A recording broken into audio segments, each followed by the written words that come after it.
ఎన్టీఆర్ జిల్లా జగ్గైపేటలో పట్టణంలో దారుణం జరిగింది. కాకాడ్ నగర్లో ఓ యువతి తన ప్రియుడి ఇంటి ముందు ధర్నాకు దిగింది. కాకిలూరుకు చెందిన యువతి జగ్గైపేటకు చెందిన బాలు సత్యదేవ్ అనే యువకుడు దాదాపుగా 13 ఏళ్లుగా కలిసి చదువుకున్నారు. వీరు 6 ఏళ్లుగా ప్రేమించుకుంటున్నారు. అయితే ఇటీవల కొంతకాలంగా ఆ యువకుడితో తనతో సరిగ్గా ఉండడం లేదని వదిలించుకునే ప్రయత్నం చేస్తున్నారని ఆమె ఆరోపించింది. అతని కుటుంబ సభ్యులు కూడా గతంలో తనను చేరదీసేవారని, ఇప్పుడు వారు కూడా తన ప్రియుడిని తనకు కనపడకుండా చేస్తున్నారని ఆవేదన వ్యక్తం చేస్తుందామే. దీనిపై అధికారులు స్పందించి తనకు న్యాయం చేయాలని యువతి డిమాండ్ చేస్తుంది. వ్రతాలు చేయాలో దేవుళ్ళు చేయాలో నా మీద ఏమేమి చేయించారో వాటన్నిటికీ తట్టుకుని నేను నిలబడుతున్నాను. 2 ఏళ్ళ నుంచి నాకు మనుషులు మోసం చేశారు, దేవుడు మోసం చేశారు. అందరూ కలిసి మనిషి అయితే నాకు రావాలి. ఇక్కడికి నా కడుపులో ప్రాణం పోయింది, నా జీవితం నాశనం అయిపోయింది. నేను ఇంకొకరు చేసుకోలేని తనలేని నాకు న్యాయం కావాలి.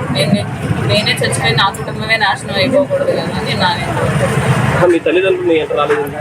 మా నాన్నకి హార్ట్కి రీసెంట్గా స్టంట్ అయిందండి.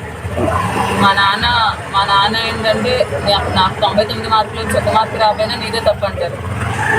కొంతమంది ఏం చేసినా సరే పారిపోయి